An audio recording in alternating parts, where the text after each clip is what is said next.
Hi, this is Timothy Zahn, author of Thrawn, and you're listening to Star Wars Reactions. Good for you. There's been an awakening. Have you felt it? In 1977, George Lucas formed a legacy. The Force is with me, and I am with the Force. Inspired by mythology, his saga has become a passion for many. Feel the Force around you. His legend has become our story. It's true. All of it. One of resistance, We are the spark that'll light the fire that'll burn the First Order down. rebellion, Rebellion is built on hope. and redemption. I am a Jedi, like my father before me. This is Star Wars Reactions. Remember, the Force will be with you. Always. Well, hello, everybody, and welcome. Welcome to Star Wars Reactions. We are back, and I tell you, this ride is better than anything we've ever been on, my friends. We are going to have so much fun talking more about Ahsoka this week. We got some great things happening. So let's get the introductions out of the way and get this party started. My name is Aaron Harris, and joining me is the man, the myth, the legend, the man making his appearances all over the globe on all the podcasts, the David Motters. David, brother, what's up? Oh man. Oh, so much. This part 7 of Ahsoka. Yeah, I've been on some other podcasts here recording. Couldn't wait to record with you to discuss this whole thing. Ready to react and excited to see part 8 next week as well and see what happens. So much going on, and again, just so thankful to be on with you, buddy. And let's do this. Oh, absolutely. It is. I have been waiting for this. So let's not waste time.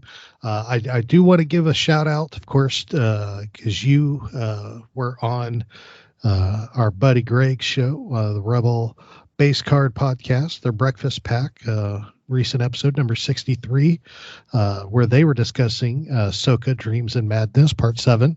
We're recording this on Thursday the 28th, and that was released this morning. Actually, I woke up to find out that it had happened. So to get being tagged in the release. So that was awesome. So go give that a listen. We'll have the link in our show notes where you can listen. And I, on a personal note, want to personally give a shout out to Greg. I love you, Greg. You are absolutely incredible. I went out to the mailbox today to grab something out of the mail, grab the mail, and there was a box in there with a set of vintage Empire Strikes Back cards.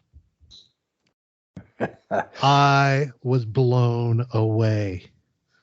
I mean, it's like set like there's hundreds of these cards. I mean, it is like insane. It's the Topps Picture Card Series, set 1 and set 2, Series 1 and Series 2. I mean, it is just, I am like, I was completely shocked and blown away. So may have to see some of these. We may have to bring back some Trading Card Tuesdays and show some of these, because these are absolutely stunning. Oh my gosh. Well, by the way, I knew those were coming. Of course you did. He's like, Aaron's about to get an upgrade. And I wanted to ask you, but I wasn't going to say anything yet. But as soon as you said that you got something in the mail, I knew it was coming. I told Greg, I said he'll be so pumped. And so yeah, that's so cool, man. Very cool. Yeah, I was, because I love the cards. I just wasn't around during the vintage days to get them. So this was quite the surprise. I'm so thankful and so blessed, and had to throw that shout out there.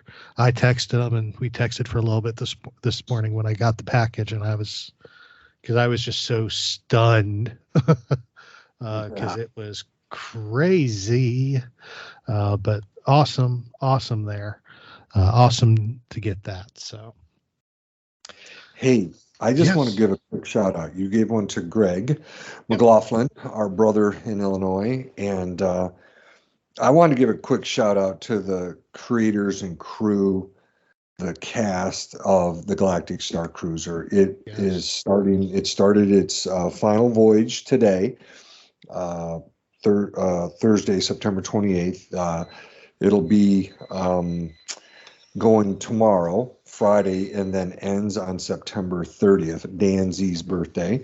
But it was just an incredible experience, and I just, really, really sad that it is closing up shop, but just really wanted to make sure I said something about it because it was an incredible experience. I wish could have been on it with you, buddy. I wish I could have gone several more times. I wish everyone could go on it.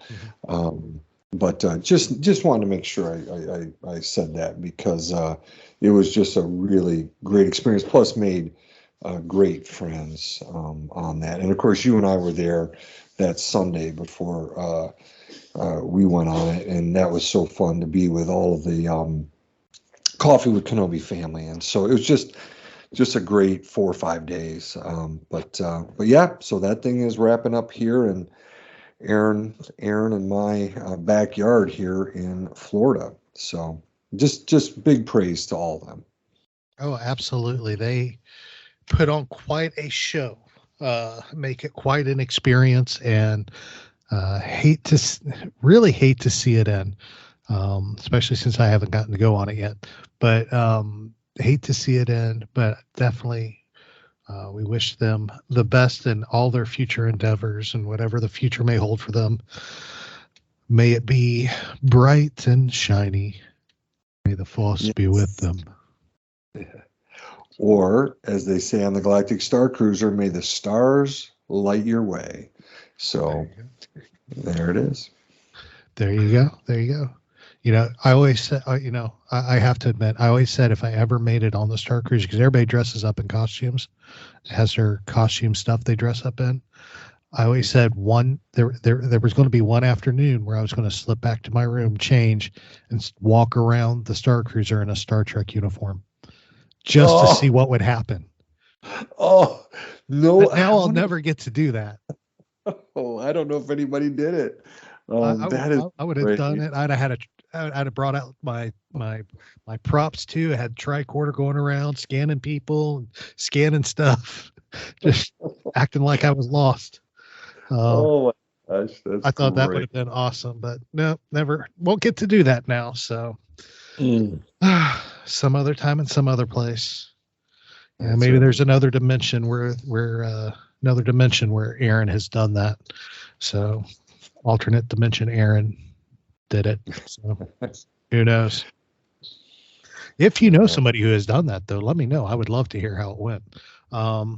Anyway, we got just an incredible show. We got so much to talk about. So let's get the ball rolling, my friend. Well, let's talk about episode 7, part 7 of the incredible series Ahsoka. We're talking about the episode entitled Dreams and Madness, which was released September 26th of 2023, directed by Geeta Vasant Patel, written by none other than Dave Filoni for Galactic Empire, Emperor President.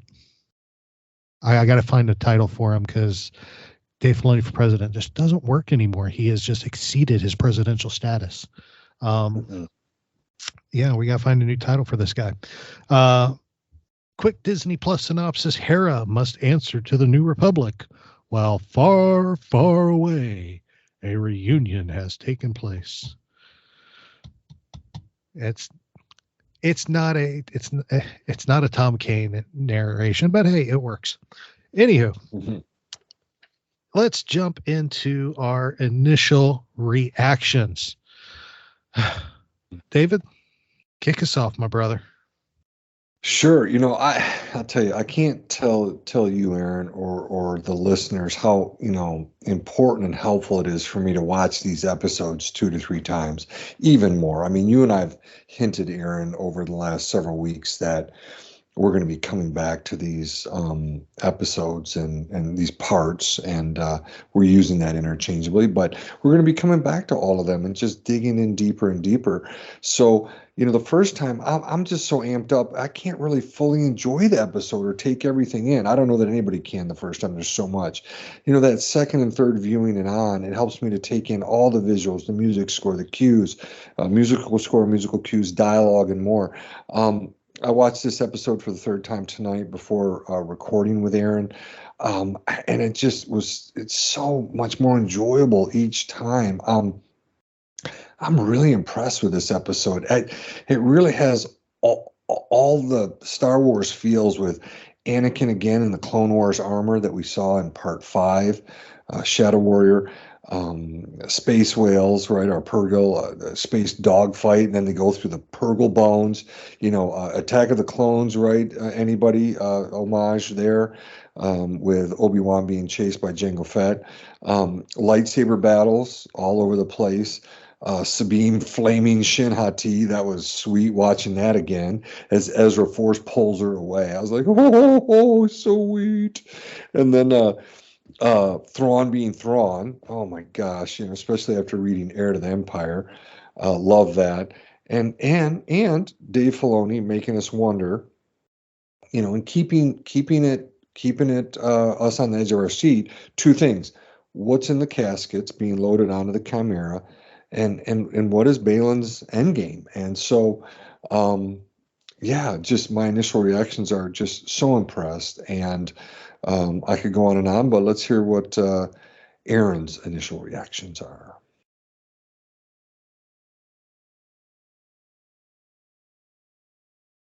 Well, good reactions. Let's let's start by saying this. Dave Filoni, I love you. I truly do. I gotta say though, on a serious note, I just don't get it. I don't get how they can make a show that gets better with each episode, better and better and better. I mean, even Mando, first season of Mando, when everybody was on a sky high about everything being so awesome with Mando, even it had its slow episode. This hasn't. This has just been pedal to the metal, fly down the road, and it's just blown me away. This series has been unmatched compared to anything that has been made so far on Disney Plus or period. It's just so constantly on the move. And man, Ray Stevenson blows me away with his performance as Baylon Skoll week after week after week. I am loving this character. And at the same time, it is breaking my heart. I will never see Ray don that armor again. It blows me away. It is, he has taken what should have been we expected at the beginning to be a throwaway bad guy because Thrawn was going to be the main one. We respect what you would expect to be a throwaway character, and made it such a pivotal character, such a unique and intriguing and such an in-depth character that I can't help but love the guy. It's incredible. And boy, let's talk about my boy Chop for a second. Chop. Mm-hmm. Yeah. I'm talking about you. Dude, I thought you were going to go off on Xiono, dude. I swear, if I didn't know he was alive during the sequels, I would have thought Chopper was about to add to his body count. I mean, just mere droid. Come on, man. I tell you. But Absolutely fabulous episode. Anthony Daniels, man. Anthony Daniels making a triumphant return to Star Wars again. I mean, my Lord, is there anything Star Wars has done that he hasn't been a part of? I mean, it is just, dude is incredible. And he obviously has not missed a beat with S3PO. Again, just another perfect episode. Absolutely perfect. Loved it. All right. That's done. And did you like my little sound effects? He's ready for my joke. You're not?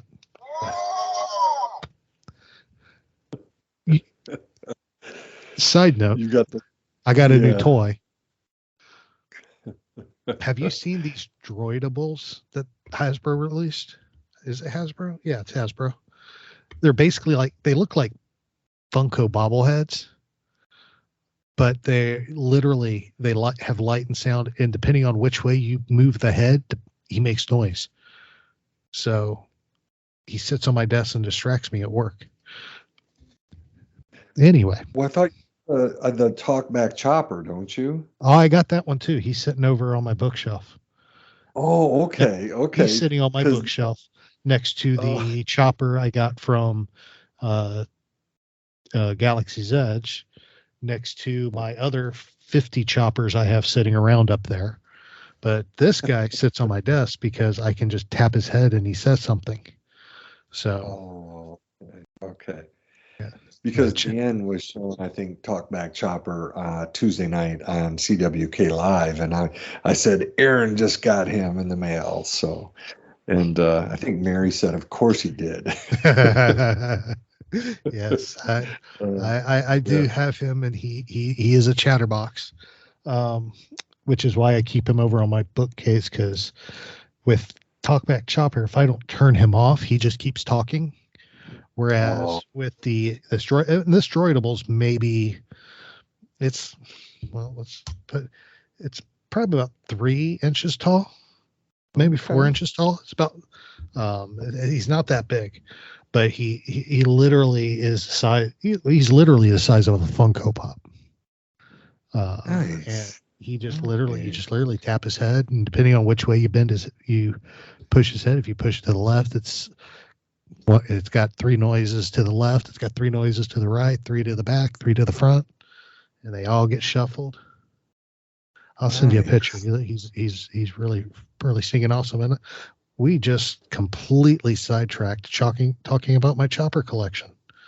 Wow. Well, that's not a bad sidetrack, because that's one of our talking points. Was I put down Chopper almost went murder droid on Senator Ziono, and I wanted to see it. But, right. Carson Tava calmed him down. Carson Tava, man, he was holding them back. He's like, "Nope, don't you do it. Don't you do it." Yeah. Hand in the middle of his body going, nope. Oh yeah. Ziono really, I tell you, it makes me understand why when he had the chance, Kaz took off. Yeah, exactly. His dad is a jerk. Yeah. I got the picture. That's cool. Yeah, he just. Yeah, it's thinking awesome. It is the two. Yep. Yeah. The light, the 2 gray circles on his head, they light up as he talks, and it's pretty cool. I may have to do maybe I'll do an Instagram reel or something about him. Yeah, definitely, so people know. Yeah, so people can see it. We'll do that. I'll make an effort to get that done this weekend. So let's get back to our talking points. Carabast.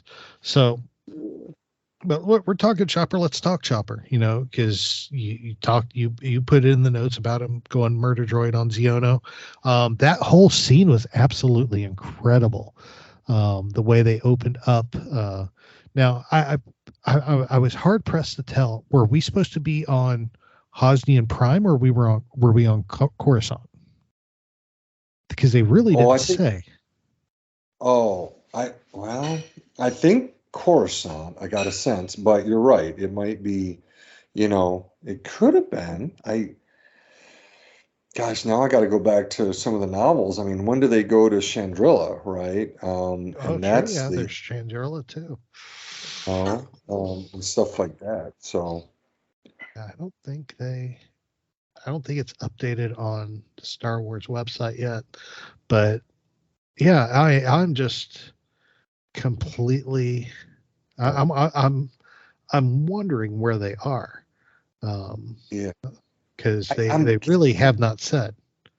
Yeah, I'm guessing Coruscant, because we do see a scene in Mandalorian season 3 where, isn't it Tim Meadows, right? Carson Yep. Taylor goes and talks to Tim Meadows there, and that was Coruscant. So I'm thinking it still is. Plus, the music that opens has that same kind of ethereal sound that we see when, I think it's the beginning of episode 2 when we see the Naboo Cruiser come in for a landing. Yeah, exactly, kind of that same music. So.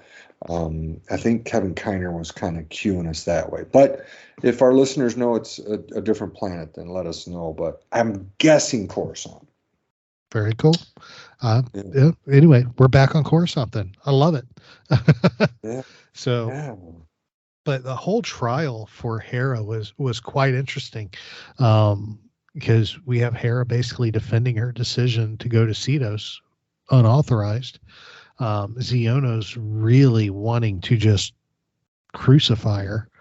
And if it wasn't for the appearance of one Anthony Daniels, she probably would have been in trouble. Right. I gotta say, that was a comeback I did not see coming. Never in a million years did I expect to see C-3PO walk through that side door. No, I wasn't thinking about him at all. But then here again, I'm thinking about Bloodlines by Claudia Gray. And now I kind of want to go back in that. And C-3PO is with her. And I think that might be on Hosnian. Gosh, I gotta go back through that book. It's been a while, but he is with her. So when I saw him walk through, I love that surprise, and I don't get a sense people were spoiled. I didn't hear any word. You didn't. I was great. I got the feels, and I love seeing Anthony Daniels, and it's his voice, and they did not credit Chris Bartlett. No, they credited Anthony Daniels. Yeah. So it was Anthony. So I mean, bravo having him back in the Star Wars world again as 3PO. And of course he name drops, of course, Senator Leia Organa, who basically covers Hera's butt and saves her from Xiono by calling out Xiono for holding a vote on a military decision without consulting her, considering she's the leader of the Defense Council. So you could see, obviously, there's a lot of political intrigue still going on in the Star Wars universe, with Xiono trying to make an end run around Leia. I wouldn't mind getting some political drama in the New Republic. Bring it on. I like this one. Oh, I just had a brilliant idea, and I'm going to pitch it right now. You ready, Dave? I'm ready. The Star Wars version of The West Wing. Did you ever see The West Wing? With I know what you're talking about. I just never watched it. I just when did it depended on when it aired as well. When did it air? I don't know, but yeah, I think I only know that. Was it Charlie Sheen's? Was it Charlie? It's his dad. His dad is, that's all I know about West Wing. I know it was a well-received, popular show, but that's all I know. Yeah, The West Wing aired from 99 to 06. Okay. And you were thinking of his dad, Martin Sheen, who was starred in it, along with a huge list of celebrities from all over. But fantastic series. I didn't watch it when it was on TV either. It was on Netflix for a little bit. So, and I had nothing to do, and I'm like, you know what? I've heard great things about this. Let's watch it. So I ended up binge watching all the seasons and absolutely fell in love with it. I absolutely loved it. But I wouldn't be mind seeing a West Wing type show in Star Wars. You got Genevieve O'Reilly already in the world. You got senators and stuff already cast. Ziono, and you could bring in Leia. You could bring in. I mean, there's so much you could do in it, and I think it would be absolutely incredible to see something like that. But yeah, that's just my idea. Throw it out there. It wasn't even our show notes. It just popped into my head while we were talking. So, all right, and yeah, I think it's like Bloodlines. You see a lot of that, with her and Ransom Castrofo and another senator, and there's a lot of intrigue throughout that. And I mean, you could just take that book and do what you said. Yeah. Oh, absolutely. Would love to see it. Whew, perfect. Well, let's keep this ball rolling, because we end up cutting from Coruscant, what we're assuming, to the mouth of a whale, where we have Ahsoka and Huyang coming out of hyperspace into a minefield. That's what Thrawn's ultimate plan was. They set up a minefield where the Night Sisters said they were going to be coming out of hyperspace. And I tell you, man, that whole sequence, from them coming out of hyperspace in the minefield to going through the what Thrawn called the graveyard, where all the skeletons for the of the dead whales were. I don't know if it did for you, but it reminded me a lot of Empire Strikes Back. Oh, you mean when they were flying, zigzagging through the skeletons and trying to get through them. They have fighters chasing them. I had a very asteroid field feel to it. Well, that's why you heard me mention Attack of the Clones Episode 2 and Obi-Wan going through asteroids and being chased by Jango Fett. Yes, very much an homage to, Empire Strikes Back and Attack of the Clones. Oh, absolutely. Yeah. Oh, that would have made it so much more fun if they had dropped a few of those sonic bombs. Yeah. Yeah. Dude, that's a very lovely sound effect. Anyway, but that whole scene was just incredible. My question is, though, how did they set up that minefield so quickly? Yeah, I don't know. Are they just remote control? Because they could move, like some of them were coming in to close in on Ahsoka and Huyang. And so you wonder if they can be launched from the planet up into the atmosphere. You wonder, It could be. I think the only reason they were moving those, I think they had some kind of magnetic control on them, because they weren't going toward the whales. They were trying to get to the ship. Gotcha. Right. So I think there was some kind of magnetic mine. But incredible scene. And we end up, while that's going on, we end up on Peridia, and we have Ezra and Sabine with the Naughty. Is it Naughty? The Naughty. Yeah, the Naughty. The Naughty. Yeah. They do act naughty sometimes, but in a good way, hitting those bandits on the head with pots and pans and rocks and everything else. So, I just had a dad joke pop into my head, so I'll save that for later. Anyway, anywho, it's, it just happens sometimes. It's a gift. It's a gift, I tell you. It's a gift. From a certain view.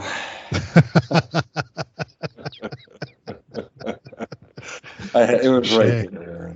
Touché, my friend. Touché. All right.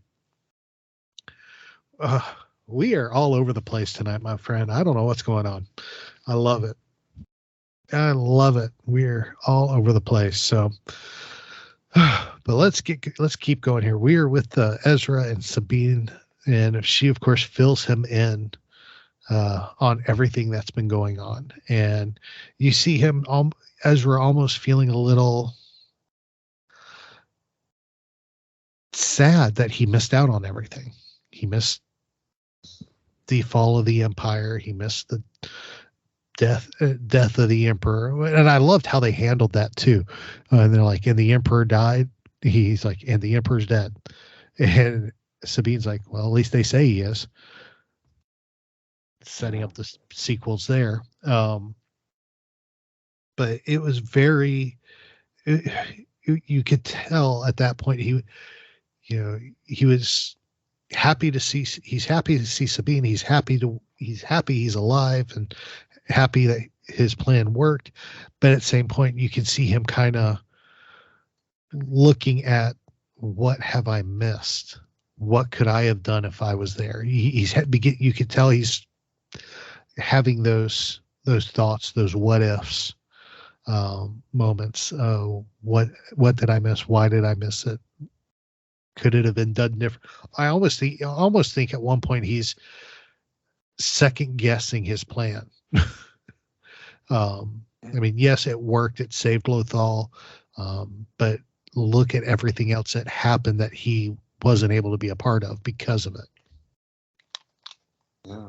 Yeah. It's sacrifice, right? Yeah. Sacrifice. Yeah, I think I would just say here at this point that, Filoni, George Lucas had to do it. All these creators have to do it. Is, excuse me, how much exposition do you put here or not? How much do you have Sabine convey, about everything that went down? She's purposely holding some stuff back. About how they got there and the decisions she made, which really, how's Ezra going to react when he realizes that her decision to save him kind of reverses everything that he did and all that sacrifice. So it brings tension, right? And so what Filoni did is, it seemed like he really erred on the side of, just like you said, Aaron, very simple, short sentences. Is the Emperor dead? Yes, that's what they say. And like you said, they perfectly set up he's not gone, right? We end up seeing him in the sequel. So yeah, he keeps it pretty minimal, moves the story forward a bit, but really doesn't overdo the exposition at any point, even between Baylon and Shin Hati, between Thrawn and Morgan Elsbeth, just enough, right, to keep it going. Yeah, but I really like seeing more of the interaction between Sabine and Hera, or Sabine and Ezra. Of course, you can. Yeah, I'm wanting Hera to be there. I'm wanting Zeb to be there. But yeah, I enjoyed it. I liked it, and then the action started. Oh, did the action ever start at that point? Yes, it most certainly did. And we're going to talk about that. We're going to take a quick break though. And when we come back, we're going to keep talking about dreams and madness, and we will get into the action. Hold on. We'll be right back. Welcome back, everybody. Aaron and David here, talking dreams and madness. The 7th part of the Ahsoka series, second to last episode of the season. fantastic and episode. And let's talk about the action. Of course, we know Ezra and Sabine are together with the naughty, no tie, no, whatever the frozen shell people. We'll call it the frozen rock people. They're with them, having a good old time. When one of the little notice stops the group and points up at the hill, shouting in their language, and Ezra looks up and goes, "You know them? Or friends of yours?" And she's like, "Nope." And up on the hill is Baylon and Shin Hati, our two favorite baddies. Or are they baddies? So, and of course, from this point, we have a chase, because you remember in the last episode, Baylon and the raiders who jumped Sabine became friends. I believe he said, "The enemy of my enemy is my friend," something along those lines. And of course, they launch an attack on the Nulti caravan, which Sabine and Ezra is a part of. And this is where it gets interesting, because Baylon Skoll gives Shin Hati what he says is one final lesson. Then he leaves. And Shin joins the attack on the caravan. Now, I want your thoughts, David, when he had that final discussion with Shin Hati about impatience leading, basically, long story short, patience leading to defeat, impatience, leading to defeat. What were your thoughts on him basically walking away at this point? Yeah, I that was a twist for me. I thought he had her along for the whole thing. And even in a previous episode, the previous one, he says, can't, he's looking at her, "Can't you see it? Can't you hear it? Can't you sense it?" And she couldn't. And again, we don't know what's going on here. What's his end game? And he does, as a master. She's got the little Padawan braid in her hair there. He does give her some really good advice for anybody. If you feel like you're good, bad, or in between, boy, if you're impatient, you can really get deep sixed really fast, lose your balance, lose your focus, and not keep your eye on the prize. And so he's just trying to help her out, one last little bit of training.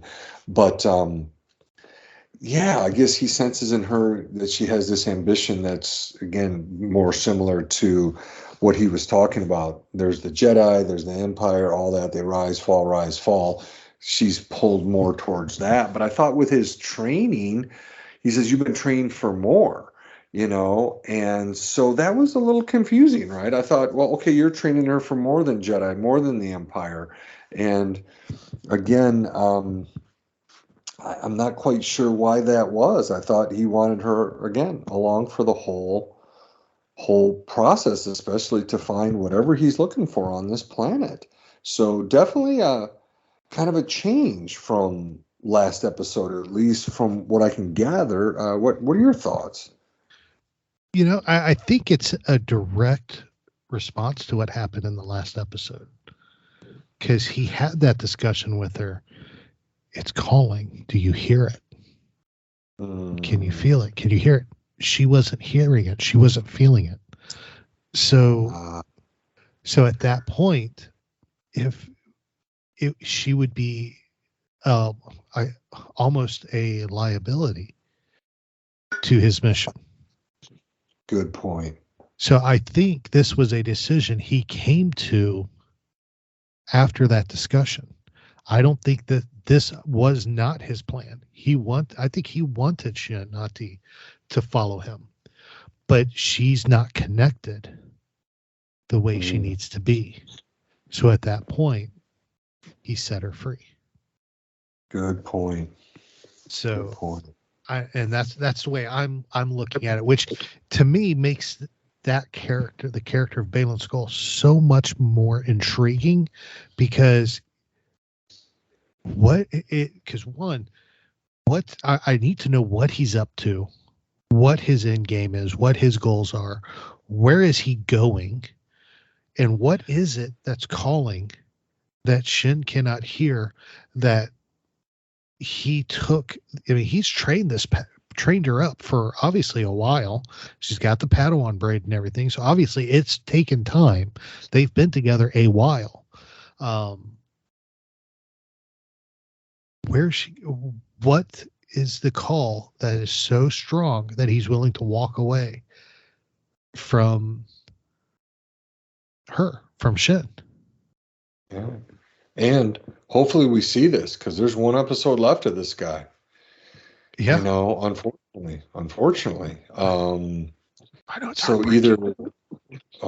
it's heartbreaking. Either Filoni had it planned out to show us an episode. If his plan was not to, then it'll be interesting to see what Filoni has to do if he wanted to reveal that. Not, definitely maybe a setup for a season 2, but with Ray Stevenson dying back in May of this year, that changes all that. But maybe we do get to see what it is next episode. Not sure though. Yeah, we're not sure, and for all we know, there's no confirmation there is a season 2. Right. But I mean, for all we knew, no, they were setting him up for his own spin-off show. We don't know. We don't know. I mean, Dave Filoni's supposedly working on his Filoni's Endgame ultimately is a movie that brings all these shows together. Why not spin him off and bring him in as well? I mean, there's something going on, and if he stays behind, we know Ahsoka and Ezra and Sabine have to get back to the galaxy, to the Republic. That's going to happen. We don't know how, but it's going to happen. And they can't be chasing. There's going to be a time. Their backs are going to be against the wall for time, because when Thrawn gets back, he's going to start his master plan to restore the Empire. So they're going to need to get back to help defeat Thrawn. They can't stay forever and chase down Baylon Skoll. Right. So it just makes me wonder what the end game was. I really would like to know what their plan was for this character, because the way they've played this and the way it's looking, I don't think he was ever planning on going back to the main universe anyway. Maybe not, or using what he finds or is looking for to stop what's going on in the known Star Wars galaxy, right? Not the one he's in right now, but one of those two things. But I do think, and you did say this like almost a week ago, that you really felt like, I think even before this episode, maybe you said it just feels like they were setting this up for a spinoff for Baylon Skoll, and it feels like that. It really does. But there's another one. Have they reshot the end? I mean, could you? Of course, he died in May. Mm-hmm. July is when the strike occurred. Screen Actors Guild. So there really wasn't. Do you get a body double in there? And do that in June, right? Before the July strike. But they, of course, does Filoni know there's going to be a strike by July? How do you know any of this stuff? So a lot of stuff up in the air, Yeah. Well, the strike was being talked about in June. So I think they knew it was on the table, but I just don't know. I can't imagine them having time between Ray Stevens passing and when the Writers Guild and then Screen Actors Guild all went on strike for them to have time to reshoot the end. I just don't see that. I mean, that would have been next to impossible on a time crunch, when you were months away from the series premiere. I mean, and they would have had literally a matter of weeks to do it. I mean, not saying it can't be done, but we haven't heard anything about it. I mean, something like that would have leaked out if they were reshooting the ending after he died, and I didn't see anything about it. Yeah. So we just don't know. But man, it's a mystery, and I love it. So, but we had another mystery solved in this episode, David. Yes, we did. The night troopers are simply poorly maintained stormtroopers. Right. They are not Right. resurrected Night Sister zombies. We saw Sabine and Ezra kill a couple, and there was no green mist that came shooting out of them when they did. So not zombies, Right. just really beat up stormtroopers. Then it brings me. Then it's got me scratching my head, going, I wonder if Ezra did that when he was getting away. If he tore all those stormtroopers up. Well, maybe so, or it's just they wear the red draping cloth in honor of the Night Sisters, or something like that, right? Well, they very well could, but you think they would have some kind of uniformity to it, and it's not.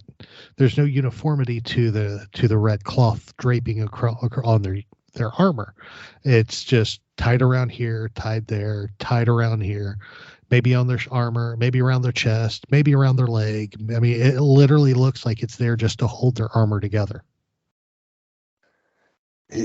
Well, there you go. Yeah. So yeah, more functional than anything else. Yeah, it looks like it's more of a duct tape than an ornamental display. I mean, because trust me, you see, look at Thrawn. His uniform's impeccable. Right. Right. He's not just going to, I mean, if he was having them wear something to honor the great mothers, it would be uniform across. It would not be lackadaisical wherever you wanna. It would be uniform across the board. Right. That's just how I see it. But Yeah. not like I've read all the Thrawn books or anything. I have. Well, well, no. Yes, of course you have. Well, listen. It was as soon as I saw them get shot, as soon as Ahsoka or Sabine hit him with a lightsaber blade, etc. Yeah, very different than Marak, right? A few episodes back. So, yes, mystery solved there. It is just simply an attrition that Thrawn talked about. The number of stormtroopers have decreased, thus his desire to pull them back. Quicker than usual. Yeah. Oh, absolutely. So let's talk about. I mean, there's a ton of action in this episode, which was really good, and a lot of it happened right there at the end of the episode where everything was just going insane. We had the fighters chasing Ahsoka's and Huang's shuttle. We had all the raiders attacking the Notai,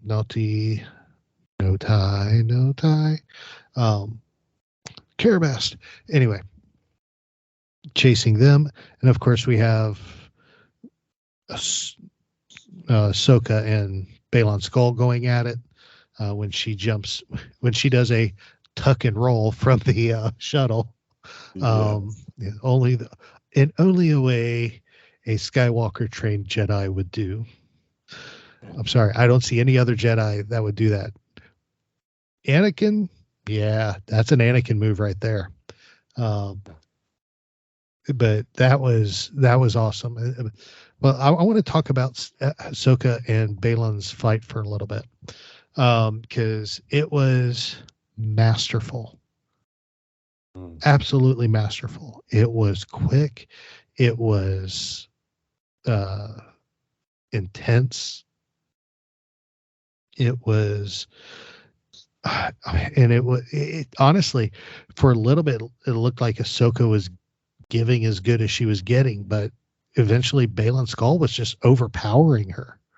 I mean, he was just so, you could tell that's from years of training and years of temperament, and Ahsoka has years of training and temperament too, but he of course was a master during the Clone Wars where she was a Padawan. He's had a lot more training, a lot more time to hone his skill and his art.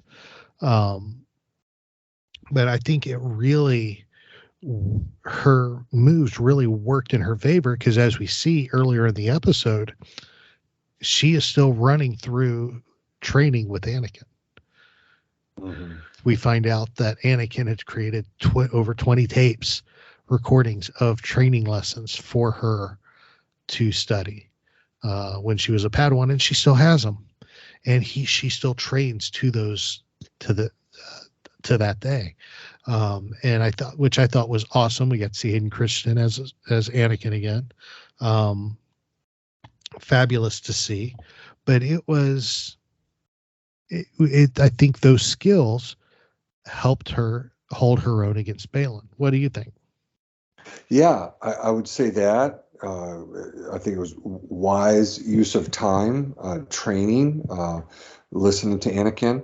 But there was another thing I noticed, that when her and Baylon were standing there on top of that hill, she doesn't attack with anger like she did on Cetos. Remember that? She came in, right? We always talk about, a Jedi always uses it for defense, not offense. And of course she says, I am no Jedi, but she does, right? There's a difference. They both come at each other at the same time in this fight. And I picked up on that. I'm like, oh, this already bodes better. You even see her at one point smiling when she sees Huyang coming with the ship. And I just love that teamwork and how, Huyang helps her out of a jam there. I do agree. Baylon Skoll has a slight advantage because of size and heft and years of training.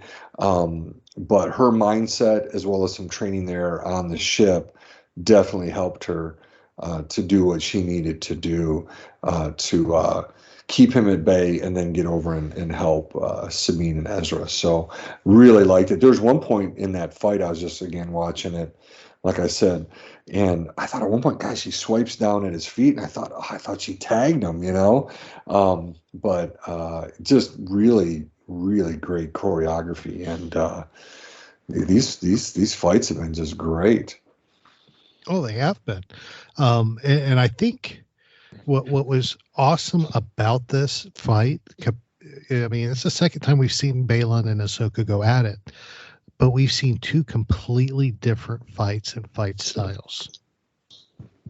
And I think that has a lot to do with he is fighting in this episode.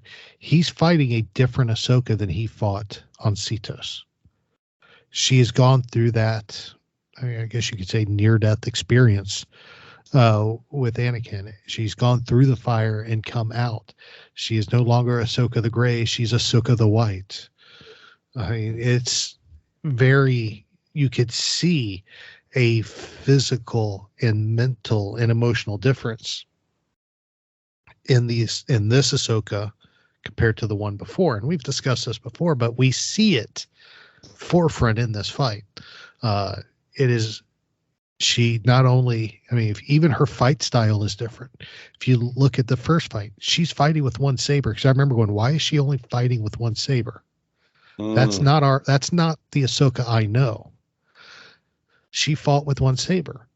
This one, she immediately, after he pulls his saber, she pulls both of hers. Mm-hmm. It Nice. is a different character. It is a different mentality for the Ahsoka character. And we get to see the growth that happened in that World Between Worlds episode in just plain view right here and there. Yeah. Yeah. Good catch. Good catch on that one too. You know, 2 sabers versus 1. She doesn't start off with aggression in this one. Much different approach. Yeah. Mm-hmm. And of course, in this one, she has a plan too. She's just waiting on Huang to show up and, pepper the ground with flares or blast or whatever that was he shot at her. And which, of course, provided her the distraction she needed to steal his rodent of an unusual size and right away. Exactly. And of course, she rides toward the Noti who have circled up their caravan to fight off these raiders that are coming in. And I gotta say, the whole scene with the raiders chasing down the Noti caravan, and then of course the Noti circling around, it had a very Western movie feel to it. It felt very like an old Western. You see the cavalry or the caravan circling up their wagons for protection, and it felt like an old Western to me, and I thought that was awesome. Yeah. Yeah. You know what you just got me to think about, buddy? What? Was a landing at Point Rain, Obi-Wan and I think Anakin, right? Yes. I'm trying to remember. Yeah, they come down and they have to circle up, right, and protect themselves there in Geonosis. So you just clicked a memory in there for me, and Filoni might have pulled, a little bit from that. Yeah. Very much. It definitely worked. And then we get to see what I love about this is we then get to see Ezra Bridger in action and to see what has become of the Padawan of Kanan Jarrus. What has happened to him over the last few years. And of course, I like how they get lined up. They come out of the ship and they're ready to fight. And she's like, sees all these people coming, and she pulls out her lightsaber, the lightsaber, and hands it to Ezra. Goes, "Here you go." And he's like, "What's that?" She's like, "It's your lightsaber." He's like, "I don't need it. It's yours." He's like, "No, trust me. Take it." And he's like, "I don't need it." "Then take a blaster." "I don't need it. The Force is my weapon." And he goes into this stance, and I'm sitting there going, "What's this?" I've never, not an Ezra stance we have seen before. But it was a very comical interaction there between the two. And I really then we got to see him just literally kick butt. Literally with just his hands. Even when Shin Hati came at him with her lightsaber, and with the first swipe takes part of his hair out. I hope that means he's about to shave his head. But he's got the singed hair, and he's holding his burned hair in his hand. He's like, close, and just kind of tosses it. And then she comes at him, and he's just swaying and dodging and moving. And then even at one point, she swings down on him, and he catches the lightsaber with the Force. Yes. Oh my gosh, that was incredible. Did you notice her blade? What about it? Well, when you said that, I was watching it again. When he holds it, you kind of hear that sound, and you see a bit of her orange blade kind of flare back off of the main blade because he's pushing it back. And I was like, oh, that was pretty sweet. Oh, yes. Oh, no. Visually, it was stunning how they did that. I was very impressed because you're right. I did notice that. I just wasn't thinking about it. But yes, you see that as he holds it, you see it kind of flare back. And in the static of the blade. It was really incredible to see. And then of course Sabine comes swinging in with the lightsaber, and of course then it's of course 2-on-1 Shin Hati versus Ezra and Sabine, and of course then they see the Imperials coming, and Sabine's like, all right, take her. And then of course after kicking all this butt and doing all this stuff, we see Ezra get picked up and thrown across the field like a rag doll. Right. By Shin, yeah. Yeah, by Shanti. That's the only part of this fight that didn't sit well with me. It just seems completely amiss. In the midst of him doing all this incredible fighting, he just had an incredible fight with her, using the Force to hold her lightsaber and hold 9 yards, proved himself to be a powerful user of the Force, a powerful Jedi. And then he gets thrown across the field into a vehicle like a ragdoll. I'm with you. I mean, there's always something, right? It's always something that leaves your head scratching, like, wait, what? And I don't know. You always feel like it's sometimes to even the score, to not defeat the bad guy as quickly. I do like how the night troopers came in, surrounded them, and then, of course, Ahsoka comes in and knocks a bunch of them down with the Force, and it's back going on again. I hear you. There's always something, right? I think I shouldn't say always something that makes you scratch your head, but in this case, I do agree with you. Wasn't quite sure about that, but we still trust in Filoni, right? We're still, we're still Filoni for Emperor. Yes. Oh yeah, no, that has not changed at all. I've said it in the past, you can sit down with anything from Star Wars and find one thing, no matter how good of a show, how good of an episode, how good of a movie it is, you could sit down and be like, find something that you say, that just doesn't feel right.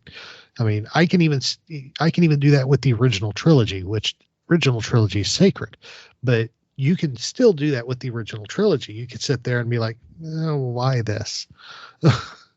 and Right. This was my nitpick thing for this. And honestly, it's really the only nitpick thing I can say in 7 episodes. This is it. I think we're doing pretty good. But this was very, I don't know. You established him as a fighter, as a strong Force user, and now he's a Beanie Baby being thrown across the yard. I don't know. I don't know. It's just something that felt out of place and out of what they were trying to establish at that point. But it did work out though, because we'd end up seeing the stormtroopers arrive, and then of course the fight begins when Ahsoka Tano comes riding through on her stolen rodent of unusual size. And they come riding through, throwing stormtroopers everywhere. And then, of course, they fight. Everything's going on. And of course, then Thrawn recalls the troops and they leave. And then we have the ultimate beautiful reunion between Ahsoka Tano, Ezra, and Sabine. Very heartwarming, very incredible. And I loved it when Sabine's like, I thought you were dead. And Ezra just freezes, turns and looks at her. Shock goes, wait, she was dead? You thought she was dead? Like, what aren't you telling me? There's a lot. There's a lot he hasn't been told, and he's about to find out. But it was very, it was a very emotional reunion, especially when Ahsoka hugged them, and then of course she was just laughing, and because they were all together again, because Ezra and Ahsoka during Rebels were tight. He had a lot of love and respect for Ahsoka in those episodes, and you could see that in those episodes, and you can see he still has that affection for her in that moment. Yeah, I really enjoyed it. I'll say this, I enjoyed it a lot more than I'm still sticking with it, the Ezra and Sabine one. That was just, I don't know, there was such a build-up after this many years. I still feel like it's like, we got to throw all this down and just a big hug. I mean, can you believe we're back together? So this one felt better to me. Aaron made a very good argument last week, but I like this one more. I love seeing the big hug between Ahsoka and Ezra, and that was really heartwarming. And the end scene with the Huang flying the ship up above, and you got the Noti or the Noti and our heroes together. That was really cool. I'm still. And I talked about this a little bit with Greg McLaughlin and Tom Gross last night. Was, Dave Filoni has done a lot of foreshadowing in the dialogue here, and so when you see Ezra talking about going home, and I'm going to be able to go home, and I'm just like, oh my gosh, Dave Filoni, you're messing with me here, and Ezra, please stop saying it. Just like Huang, flying the ship. Oh, I hope I live long enough. Oh, they're all back together again, and I hope to live long enough to, see this all through. And I'm like, why are you saying this, Huang? It's, even Ahsoka gets mad at him when, what did he say? We're all clear or something. And she goes, you had to say something, and Oh yeah, about well, at least the whales are, at least we're safer with the whales out in front. Right, and then they all jump in hyperspace. You had to say something. So again, Filoni's established it. So I'm getting really nervous about Ezra. So I enjoyed the reunion, but I'm getting nervous about Ezra. Understand. I can understand that, but I'm holding to the faith that he's just toying with us. Oh, I hope so. No, I think I truly feel I feel it's misdirection. Dave's good at this. Dave is good at misdirecting. He is putting all this out here. He has Huang saying these things. He has Ezra saying these things. So you are looking at these characters going, what's happening with these characters? Why are they talking like this? Just like you're doing. Why are they talking like this? Don't tell me these characters are going to kick the bucket. I mean, this can't happen. We just got to, Ezra's got to make it home to Sabine, to Hera. We have to see this. We have to see that. Don't tell me he's going to die. And the whole time you're distracted by this, somebody else is going to kick the can over here and catch you completely off guard, and it's going to be an emotional wreck. Oh, geez. So this would be like a Kevin Scott in the High Republic breaking our hearts. Yes. Okay. I feel he's misdirecting. I hope so. I think so too. I agree with you. I like that. I feel it's misdirecting. I have an idea in the back of my head. I'm not going to say it. We can talk about it off the air, but because we don't speculate. But I truly feel following Filoni as long as I have and seeing what he has done and what he has said and how he done stuff, I truly feel he's playing puppet master by getting you think this over here, and he's going to do something looking here over to your right, and he is going to come in on your left. Yeah, I mean, I put in the show notes just to ask you and our listeners, what's the over/under we see Zeb in the last episode here next week? Not at all. Okay, 0. Okay, because I don't see it. Okay, I want Ezra to see Zeb again, right? You're talking about get the team back together and definitely go into a season 2, or all of these characters go into the Filoni-verse movie. Yeah. I don't think I'm I'm willing to. I would almost. I'm like 95% sure we won't see Zeb, and I just don't see it happening. I don't see that. I'm not even 75% sure we end this season with them on the journey back to the main galaxy. Oh, I agree. And as you were saying that, I thought to myself, wait, Aaron's right. Zeb's not in this galaxy, and he doesn't know how to get there. Unless we see everybody get back to their own galaxy and there's Zeb. So yes, you're right. That's a good point. He's not there, and he doesn't have a star whale or the Eye of Sion to shoot him out there. So that's a good point. But I think this leads Aaron perfectly into another question that was asked last night. The whole Rebel Base Card podcast with the breakfast packs, Ahsoka Side Up.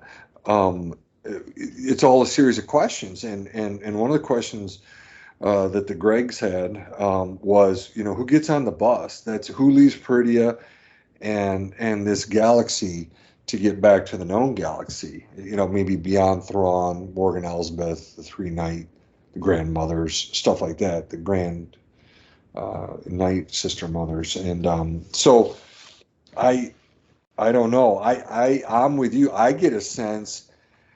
I wonder if they're there in the ship with Huang, and it's Ahsoka, Ezra, and the crew, all of them there. Sabine, they're still there, and either season 2 is, Zeb and Carson Teva and some of them trying to figure out a way there, or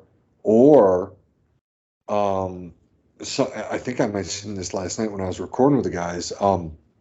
Maybe something that Baylon Skoll finds is a power that allows them to get back to the known Star Wars galaxy. I don't know. I was doing some serious speculation that, usually on CWK we don't do, but I don't know. Those are just some of my thoughts. But I think most of our heroes are still on the planet at the end of this next episode. And you're right. Dan doesn't do speculating on CWK, and we don't do it here on SWR. All right. I didn't do it.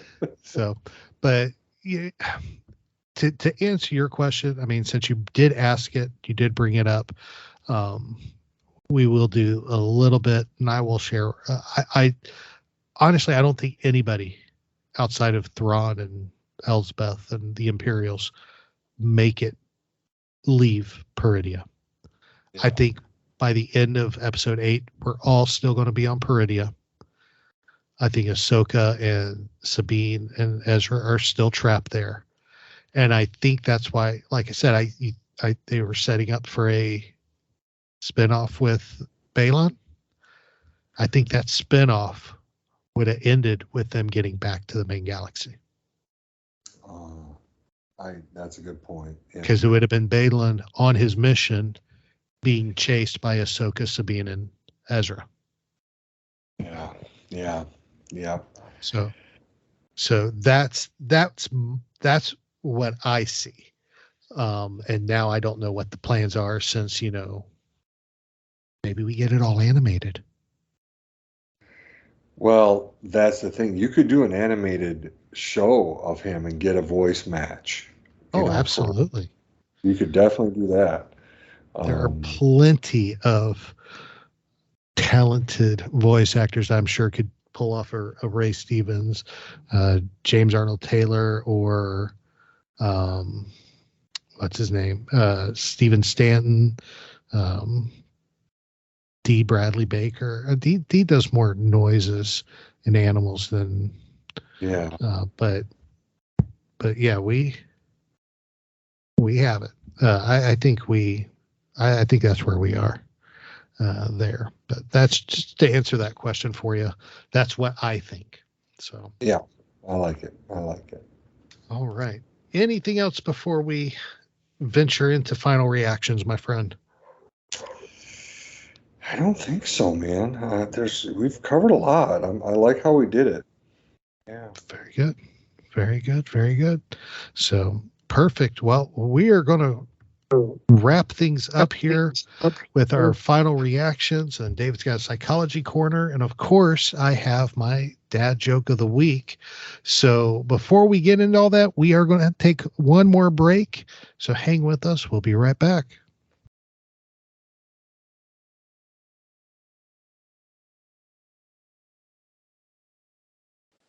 Hello, David and Aaron. Christina here. I am sure you will both be totally surprised to find out that I completely loved the most recent episode of Ahsoka as well. I just feel that every episode of this show is packed full of story development, character development, and just such beautiful emotional moments. We go from right in this episode, right from the opening scene of seeing 3PO stand up for Hera as Leia's proxy in the Senate. We then move straight on to Ahsoka training to the recordings of Anakin, and that just beautiful, bittersweet moment, knowing all that we know for their relationship. We also then get the wonderful action sequences down on the planet. We also get to see the amazing reunion between Ahsoka and Ezra and Sabine, and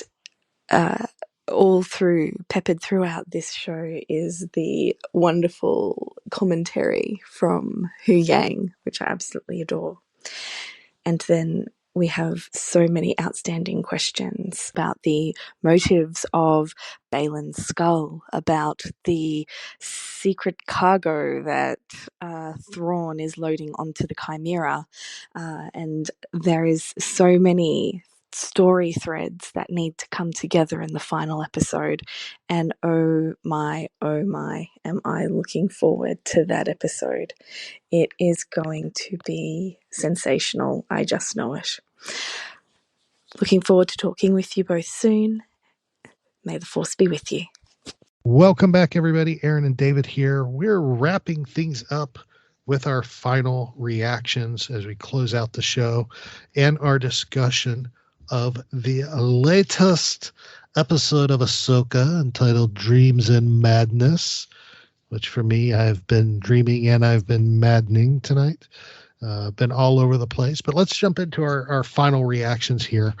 And David, I'm going to let you kick it off since I know you got a psychology corner coming up. So I'm going to let you do your final reactions so you can get ready while I'm doing mine. Sounds good. Yeah. On Breakfast Pack, Greg and Greg do Pringles can ratings. And last night I rated this episode 8 out of 10 Pringles cans. But after watching this episode again, which I am very thankful I did, I give it 9 out of 10 Pringles cans. I'm just bringing that over from last night. And so Greg and Greg, just know that we're doing that. You and I really haven't been grading these episodes, and I'm actually kind of glad we haven't. I've just enjoyed them all so much. But I'll say this: I still see Part 5 Shadow Warrior as 10 of 10 Pringle cans. So I just wanted to mention that I'm seeing this episode even in a more positive light the more times that I watch it. I'm so impressed with Filoni and what he's doing. Aaron mentioned it, how after they showed Part 5 in theaters across our country, and I think maybe a couple in London or whatever, you're like, well, how do you do better? Well, I mean, Part 6, here comes Ezra and Thrawn, and then now you've got Part 7 where they've got like everything, including Chop almost going murder droid. So I just so impressed. I'm again, not being hyperbolic, not, like I said, where Aaron and I are going to say we love everything. Aaron and I will point out things we don't like or that fall short.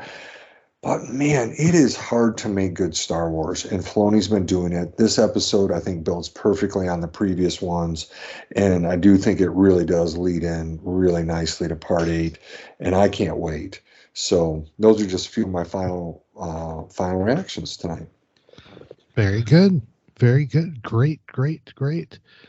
You know, I'm going to kick off my final reactions with making this statement, and you know, I'm going to say this, and I know we have not seen the finale of this season yet, but I'm going to say it anyway. This is the best live action show Disney has made, period. I'm even going to go as far as saying this could be the best Star Wars Disney has done since they took over. And I'm saying could be because I think a lot of my love for this spills over because we're seeing so much come in from Rebels. So it's hard for me to put it. I'm having the debate in my head, and I've been wrestling with this for about a week now. Do I like this show because of Rebels, or I like this show because of the show? Is it better than Rebels? And I'm trying to piece the top two together because Rebels has always been my favorite that Disney has done. But absolutely fantastic. Dave Filoni is proving his mastery of his understanding the Star Wars universe and his understanding of fandom, of fandom and of what he creates.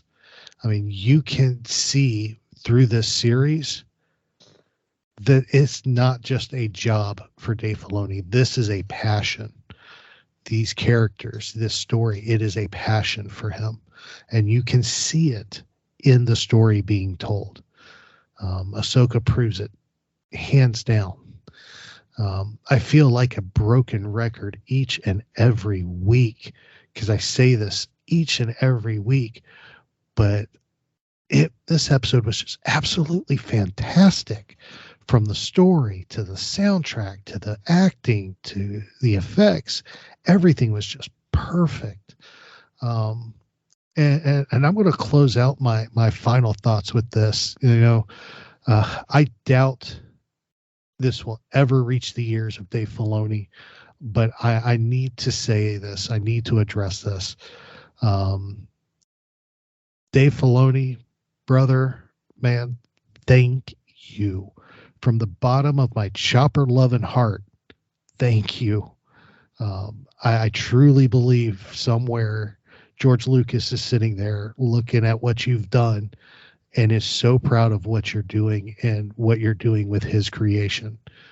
The amount of joy you have given, not just me, but fans around the world through this show and through everything else you have done is completely immeasurable.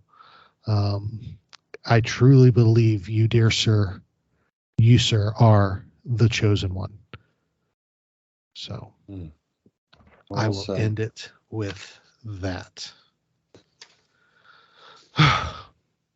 We want to hear from you, everybody. Let us know what you think of this episode of Ahsoka. Let us know what your thoughts are. You can hit us up on any of our social media accounts. We are on Facebook and Twitter at SW Reactions Pod. We're on Instagram and Threads, new to Threads, and Pinterest and Tumblr at SW Reactions. And of course, you can email us swreactions@gmail.com, or you can leave us a voicemail, and that would be that would be at speakpipe.com/Star Wars Reactions. David, brother, Psychology Corner, my friend, floor is yours. All right, man. All right, here we go. So again, each week, I just like to do a quick review and bring people up to speed and then add a bit on. And so we're we're moving forward here with covering what is the meaning of life. Like I said, jokingly, a very light subject. All right. So in last week's Psychology Corner, I went over 5 possible sources of meaning, ones that we particularly hear in America, including job. Is it your spouse or partner? Children, finances, right? He or she who dies with the most money wins, right?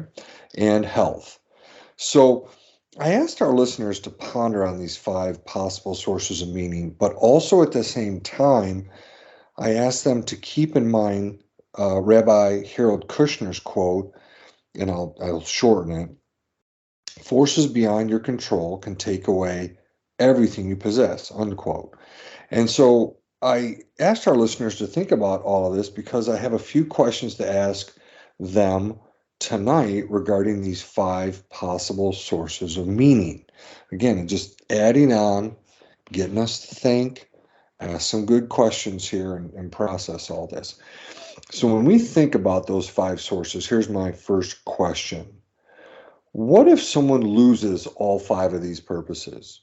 Now, listeners, longtime listeners to this show have heard me talk before about clients that I have who have said, yeah, I don't have any of those anymore. They're all gone, but they still have a purpose, right? And they know it. So that's the first question. What if someone loses all 5 of these purposes? Are they purposeful? Are they meaningful? Second question. What if someone never had any of these 5 purposes in their life, right? And I put purposes, quote unquote. The example I've given before, Aaron knows it, Aaron's heard me say it, is I've had young children, boys and girls, who were not born healthy. And so they didn't have the strength to have a job. They're not physically strong enough. They could never attract a spouse or a partner, right? And because of that, they don't have children, didn't adopt them, didn't have the physical or mental strength to do it or the finances to do it. There's the word again. They didn't have the finances. You don't have the job, you don't have the finances. And I just mentioned it. They weren't born with good health. They didn't have any of the 5 to start, and they didn't get them. So again, the question would be, are they purposeful? Are they meaningful? Again, most of us listening here and talking know that in American culture, at least, the view is, no, they're not, Dave, right? No, they don't have any of those, so get out of the way. All right. Third question. What if someone's under 20 years old or above 65 years old, and they don't, for example, have a spouse or a job? I have a whiteboard in my office, and I have a line. It's like a timeline from the time you're born to the time you die, and then I mark off 20 years and 65. And I always think about it like, and I tell my clients this, like, well, okay, what if your kids are both like under 20? And that's the case for Aaron and myself. Now, when you look at it, for the longest time, my son and daughter didn't have jobs. They both have jobs now, but at one point they didn't have a job. They don't have a spouse. They dang well better not have a spouse. I've always said that. They dang well better not have children. Do they have 2 nickels to rub together? No, Mom and I pay for everything. But with the job, they do help. But they do have health out of all those things. But again, the question I ask people is, well, is your son or daughter, or is anybody under 20 meaningful? Are they purposeful? If they don't have those 5 things, can you look at a 10-year-old? You're meaningless. You're purposeless. Again, based a lot on what American culture says, not really. And, I back that up with telling people our culture is not marriage friendly or child friendly. And people kind of look at me and go, yeah, that's right. That is true. And listen, our country, our politicians value young people when they turn 21 or turn 18, and can vote. Okay. Prior to that, oh yeah, Dave, we value 13, 14, 15. No, you don't. Not until they vote. Let's get real. Okay. Now, flip side, you can hear a little my snarkiness coming out here. What if someone's above 65? I have a lot of clients in my office. They don't have their job anymore. They're retired, or their spouse has passed, right? Their health is going. again, that gets back to my kind of original question. What if someone loses all 5 of these purposes? So again, something to think about when we look at these 5 potential sources of meaning. So think those over. And next week, what I'll do is I'll summarize what we've covered to date. And, over all these episodes of Ahsoka, we've had one theme, and that is to explore what is the meaning of life? What is the purpose of life? And what I'll do is, again, I'll summarize that, and I'll share what I think is the meaning of life. And then ultimately, the respect that I have for our listeners is for them to decide what they think it is. That's, again, it's their choice. They have brains. Everyone listening, you can think it through and ultimately be interested to hear what you all think is the meaning of life. So looking forward to doing that. And so there we go, Aaron, another Psychology Corner in the can. Wonderful, wonderful. And if somebody wants to talk to you about Star Wars or about the Psychology Corner, how would they go about doing that? Absolutely. Of course, they can do Twitter X. That's at David_Modders, Modders. They can also contact me through Instagram. Check out all the pictures there. That is just my name, at David Modders.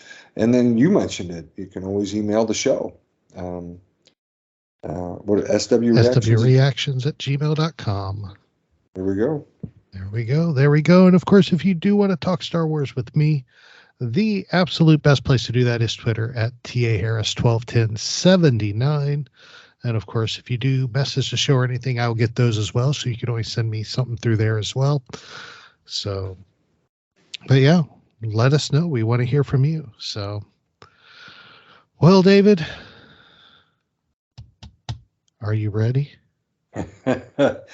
I think so. At least Liberty didn't send anything in and continue to contribute to the delinquency of my co-host here. So I'm sure she will again. I'm sure she will. I'm sure she will. But this one is my own.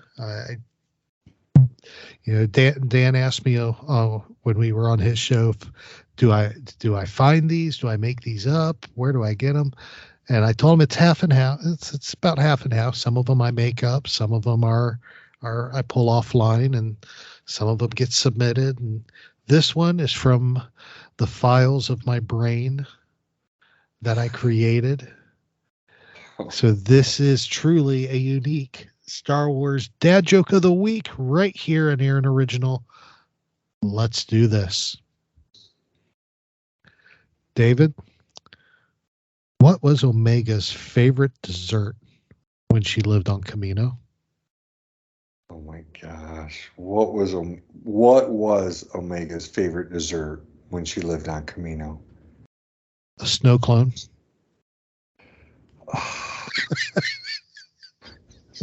You can. Well, that would come out of your brain. A snow clone. That's actually kind of good, buddy. Thank you. Thank you. After all week. Yes. David Powell, this has been so much fun. Absolutely, buddy. And I'm going to say it right now. I'm going on the record. I really like that. That was really good, buddy. That was fun. Thank you. Yes, thank you very much. Yes. Thank you very much. Appreciate that. And we appreciate each and every single one of you listening in each week. We appreciate y'all. We love y'all. Praying for y'all. Wish y'all the best that life has to offer. Do something good for somebody this week. We're rounding out September, kicking off October. Started off on the right foot by doing something kind for somebody. It'll change their world, change yours as well.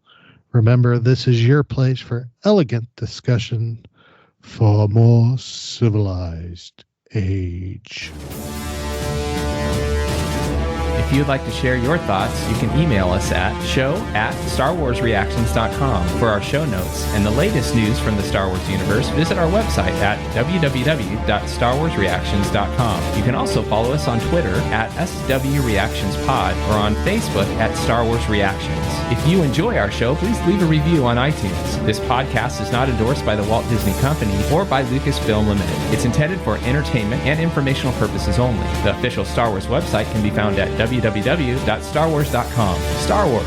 All names, sounds, and any other Star Wars related items are registered trademarks and or copyrights of Disney and the respective trademark and copyright holders. All original content of this podcast is the intellectual property of Star Wars Reactions unless otherwise indicated. Star Wars Reactions. Elegant discussion for a more civilized age.